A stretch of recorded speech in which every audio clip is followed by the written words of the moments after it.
All right, so let's look at something a little bit different. We're all pretty familiar with those like heartwarming holiday messages, Right. But this year we've got Joe Biden sending out messages of unity, and then you've got Donald Trump kind of taking a very different route. Yeah. If you're enjoying this kind of analysis, make sure you hit that subscribe button so you don't miss out on future episodes.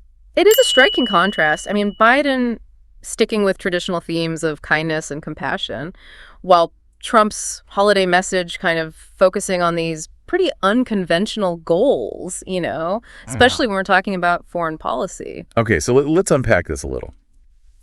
Trump spent Christmas on social media posting over 40 times. We saw everything from like memes mocking Obama to articles supporting Kash Patel and Pete Hegseth. He even suggested that Wayne Gretzky should run for Prime Minister of Canada. Yeah. And then there's this whole thing about his foreign policy ambitions, like taking control of the Panama Canal, annexing Canada, acquiring Greenland. It's like a holiday wish list from a different era. Yeah, it definitely raises some eyebrows. It really begs the question, like, what is the strategy behind all these pronouncements? Is this actually a genuine attempt to reshape American foreign policy, or is it something else? He claims the U.S. should benefit more from the Panama Canal, sees Canada as a potential 51st state, and believes Greenland is crucial for national security. But how realistic are any of these goals, and what would the implications be if he actually tried to pursue them? Well, let's just start with the Panama Canal. The U.S. built it in the early 1900s, but ownership was transferred over to Panama in 1999 through a treaty signed during the Carter administration. For the U.S. to regain control, it would require Panama's consent, probably through like a new treaty. Forcible annexation just isn't a viable option in today's world. So taking control of the Panama Canal is basically off the table. What about annexing Canada? That seems even more far-fetched. Yeah, it's highly unlikely annexing another country, even a close ally, would be radical and a potentially really destabilizing move. It's hard to imagine how a proposal like that would even be received, both domestically and internationally. It seems more like a provocative statement just designed to grab headlines rather than a serious policy proposal. It definitely feels like a throwback to like a different era of international relations for might made, right? What do you think is motivating this kind of rhetoric? Is it just bluster, or is there actually like a deeper strategy at play here? Hit that like button and let us know what you think down in the comments. It's possible that he's just trying to project like an image of strength to appeal to a certain segment of his base. I mean, for some voters, the idea of America asserting its dominance on that world stage might be more appealing than like actually considering the potential consequences of those actions, Right. That makes sense. Yeah. But it does seem kind of at odds with his campaign promises of like lowering costs and ending wars.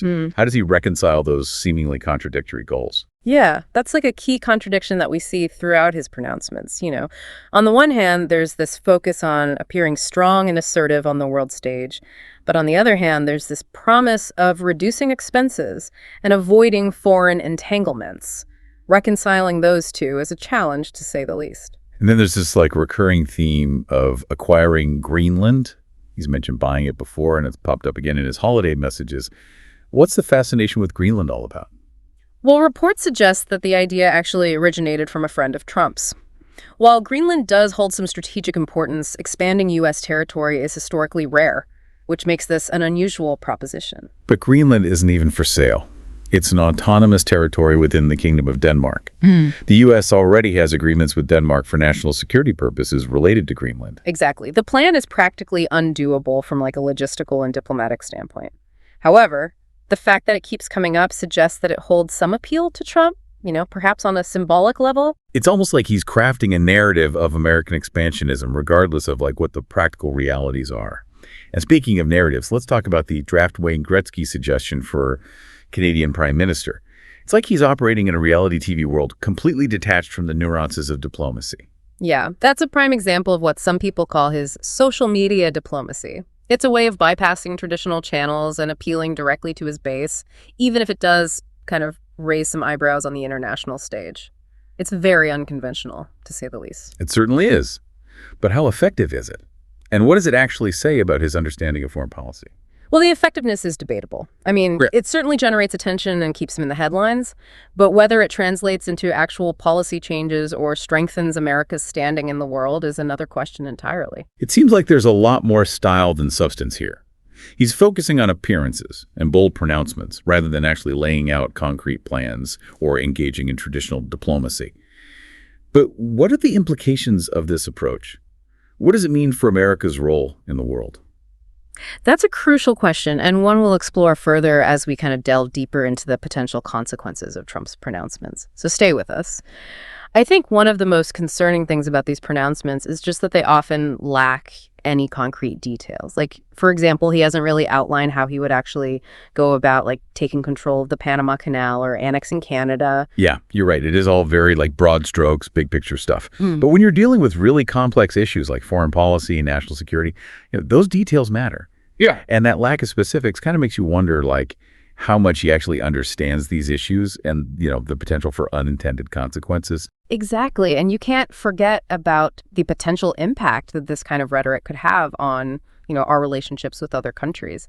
It's likely to strain relations with places like Canada and Panama and potentially even lead to diplomatic tensions or economic repercussions. Yeah, it's like he's operating from like a playbook from a bygone era where strength and dominance were like the primary measures of success. Yeah. But the world has changed. We're more interconnected than ever. And the challenges that we're facing, like climate change, pandemics, economic instability, they require like a very different approach. Absolutely. In today's world, collaboration and diplomacy are more important than ever. A go-it-alone approach just isn't going to be effective in addressing these complex global issues. So let's kind of bring this back to the listener. Yeah. What does all this mean for like the average American? How might these pronouncements, if they were ever acted upon, translate into like tangible impacts on their lives? Well, for one thing, if his economic policies were to lead to an increased national debt and, market instability, that could result in higher interest rates, inflation, and reduced economic growth. So this could impact like everything from the cost of borrowing to even like the value of your retirement savings. And let's not forget about the potential for like increased taxes to cover that rising debt. It seems like there are some real economic risks here. But what about national security? If we alienate our allies and adopt like a more isolationist stance, could that make the U.S. more vulnerable? Yeah, that's definitely a valid concern. Strong alliances are super important for, deterring adversaries and responding to threats. If the U.S. just like retreats from its global commitments, that could embolden rivals and create a power vacuum that other countries could try to exploit. And some of those countries may not have the same interests as us. Right, so it's not just about the policy decisions. It's also about the tone and the tenor of the conversation. His rhetoric often seems very divisive and inflammatory, which can further polarize an already divided nation. Do you think that this type of rhetoric actually impacts our national dialogue and, our decision-making? Oh, absolutely. The language we use, especially from positions of power, carries a lot of weight. It can shape perceptions and influence behavior and even contribute to a climate of fear and mistrust. It's interesting because it goes back to that contrast we were talking about earlier, between Biden's and Trump's holiday messages. One emphasizing unity and compassion, while the other kind of focusing on these grievances and this division. It really highlights their like fundamentally different approaches to leadership. What do you make of this contrast in leadership styles, and what might it signal for the future? Let us know what you think down in the comments and hit that like button if you're enjoying this discussion. So it seems like Trump's rhetoric often clashes with, the realities of today's world. Like, for example, his idea of taking control of the Panama Canal ignores the fact that, it's a vital waterway for global trade. Right. And its control has significant economic and strategic implications for, a lot of countries, not just the United States. That's right. The Panama Canal is a perfect example of just how interconnected, our world is today. Suggesting that the U.S. should just take control raises questions about, his understanding of international law and the potential for conflict. I mean, in reality, disrupting the existing treaty could have a ripple effect, throughout the global economy. And then there's the proposition of annexing Canada, Yeah. which is a close ally and a crucial trading partner. Annexing another country, even a friendly one, would be unprecedented in modern times and incredibly destabilizing. It's hard to imagine like any scenario where Canada would willingly just become part of the U.S. It's far more likely that his comment was, meant to provoke a reaction or appeal to a certain segment of his base rather than an actual serious policy proposal. It seems like a recurring theme, prioritizing bold pronouncements and projecting an image of strength, even if it means disregarding diplomatic norms and potentially damaging relationships with key allies. Exactly. And that can have real consequences. In a world that's increasingly interconnected and facing shared challenges like climate change and pandemics, cooperation and diplomacy are essential. A go-it-alone approach could isolate the U.S. and weaken its position on the global stage. So what can we take away from all of this? What does it mean for the future of American leadership and our place in the world? I think the main takeaway here is that we're seeing a significant shift in, the style and substance of American leadership. Trump's approach challenges a lot of the norms and assumptions that have guided U.S. foreign policy for decades. Right. Particularly the emphasis on multilateralism, diplomacy, and global engagement. It raises some crucial questions about what role the U.S. will play in the world moving forward. Will we continue to be a leader in promoting cooperation and addressing these global challenges?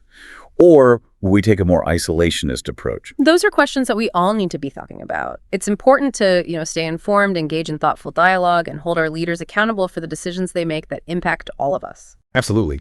We need to consider the potential risks and rewards of, different approaches and ask ourselves, how can we ensure that U.S. foreign policy serves the best interests of the American people while also contributing to a more stable and prosperous world? And we encourage you to continue this conversation and share your thoughts in the comments. And if you've found this discussion insightful, don't forget to hit that like button and subscribe so you don't miss future episodes. We'll see you next time.